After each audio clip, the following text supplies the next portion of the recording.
मैं सरिता कुहू की रसोई में आप सभी का बहुत बहुत स्वागत करती हूँ। गर्मियों में अगर आम खाने का ये बिल्कुल नया और स्टाइल तरीका नहीं ढूंढा तो क्या किया।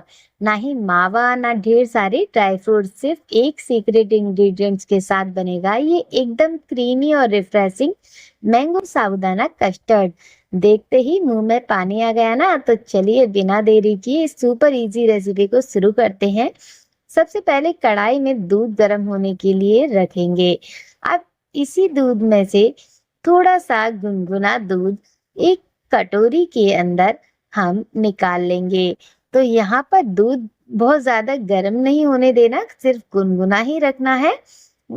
तो हमने गुनगुना दूध निकाल लिया है। अब इसी कटोरी के अंदर हम डालेंगे 2 चम्मच बटरस्कॉच फ्लेवर का कस्टर्ड पाउडर और इसे अच्छे से घोल लेंगे ताकि कोई लम्स ना रहे।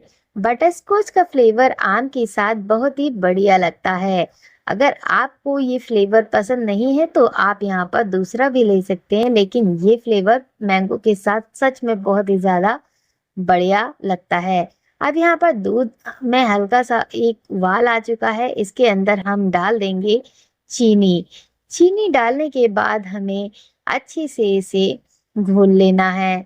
तो देखिए चीनी अभी घुली नहीं है, इसमें चीनी के कण बाकी है।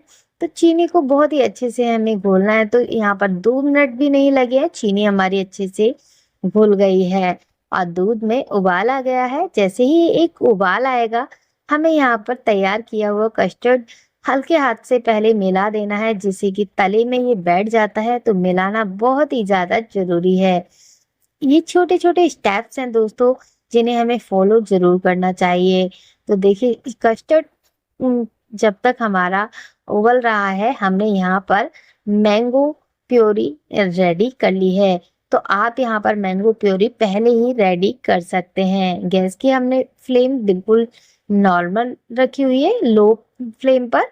अब इस तरीके से हम मैंगो के चंक्स काट कर रेडी कर सकते हैं। बहुत ही आसानी से इस तरीके से मैंगो चंक्स कट के रेडी हो जाते हैं, बिल्कुल भी दिक्कत नहीं आती है। तो देखिए इस तरीके से आप सभी मैंगो चंक्स को कट कर लीजिएगा। अब बाकी के बचे हुए मैंगो में से हम यहाँ पर मैंगो प्योरी निकालेंगे। तो इसे भी हम इस तरीके से नाइफ की सहायता से कट कर लेंगे। दोस्तों इस तरीके से काटने से ना मैंगो प्योरी बहुत ही आसानी से बन जाती है, बहुत ज़्यादा दिक्कत नहीं आती है और काटने में भी बहुत ही यूनिक लगता है। तो क्या कभी आपने इस तरीके से ट्राई किया है? अगर नहीं तो मुझे कमेंट बॉक्स में ज़रूर बताइएगा। या आपने कभी कोई ऐसी ड्रिंक्स तैयार की है मैंगो से जो न्यू हो?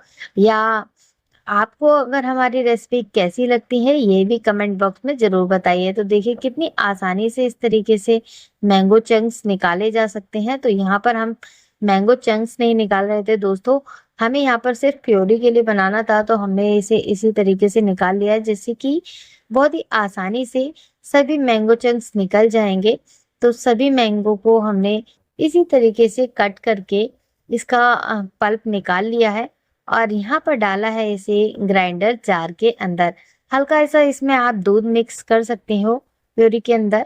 अब यहाँ पर देखिए जो लो फ्लेम पर हमने इसे कर दिया था, बहुत ही ज्यादा जल्दी गाढ़ी हो जाती है। आप इस गैस की फ्लेम को इस समय बंद भी कर सकते हैं, या अगर आपकी मैंगो प्योरी तैयार नहीं है तो जैसे ही इसमें हल्का सा देखिए इस तरीके से अभी कोटिंग नहीं आ रही है, तो आपको कोटिंग लाने की बहुत ज़्यादा ज़रूरत भी नहीं है। जब ऐसे जैसे आपको दिख रहा है स्क्रीन पर उबाल आने लगे, तब आपको इसे बंद कर देना है हल्का सा उबाल लगाकर, क्योंकि ये बहुत ही जल्दी थिक होने लगता है दोस्तों। इसी कस्टर्ड डालने के बाद बहुत ज़्यादा पकाना नहीं पड़ता। तो देखिए इसमें बिल्कुल हल्की सी कोटिंग आई है। हमने गैस की फ्लेम को ऑफ कर दिया है और हमारा एकदम कस्टर्ड बनकर रेडी हो चुका है। दूध को गाढ़ा होने में बिल्कुल भी समय नहीं लगा। जब गैस की फ्लेम को बंद करने के बाद इसमें हम ऐड करेंगे यहाँ पर जो मैंगो प्योरी हमने रेडी की थी। तो देखिए ये हल्का सा ठंडा हो गया है।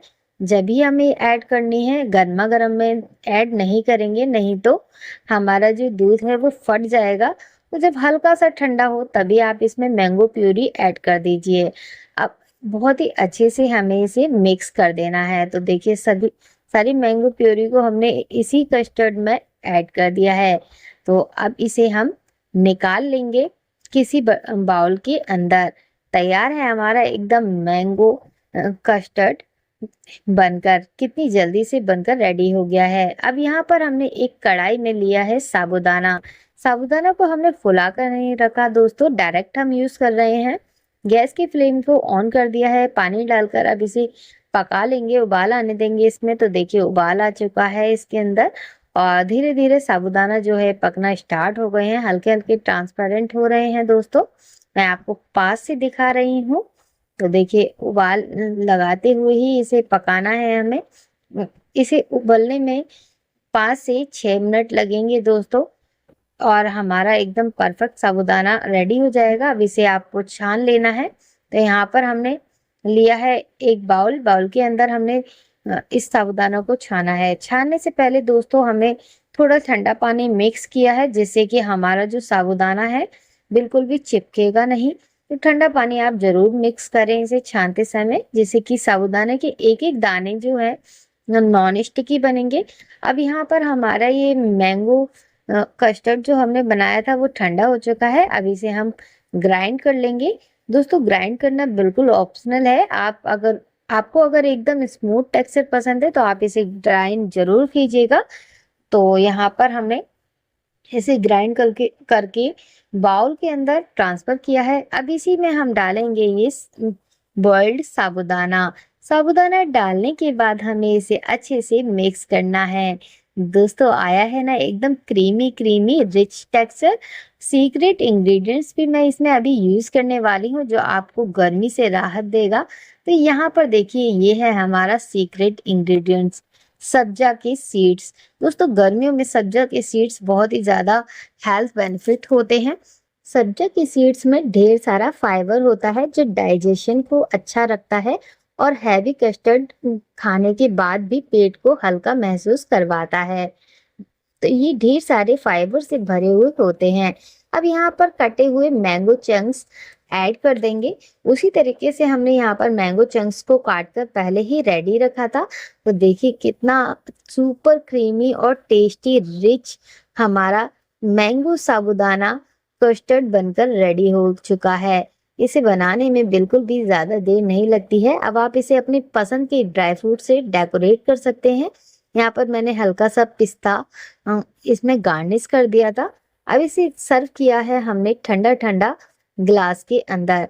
दोस्तों इसे 2 घंटे के लिए फ्रीज में जरूर रखें, जिससे कि ये एकदम सुपर कूल हो जाएगा और इसका टेस्ट दोगुना हो जाएगा। तो यहाँ पर हमने इसे फ्रीज में रख दिया था। अब इसे हमने गार्निश कर दिया है सब्जा के सीड्स और मैंगो के चंक्स के साथ। आप इसे डायरेक्ट ऐसे भी ले सकते हैं, क्योंकि इसमें ऑलरेडी ही हम डाल चुके हैं। तो हमने डेकोरेट कर दिया है इसे थोड़ा सा पिस्ते के साथ, और भी ज्यादा ये सुंदर लग रहा है। थोड़े मैंगो चंक्स इसके अंदर भी डाल दिए थे बाउल के अंदर। और देखिए तैयार है हमारा एकदम ठंडा ठंडा सुपर क्रीमी मैंगो साबूदाना कस्टर्ड। है ना इजी और टेस्टी रेसिपी। तो आप भी इस तरीके से जरूर ट्राई कीजिएगा।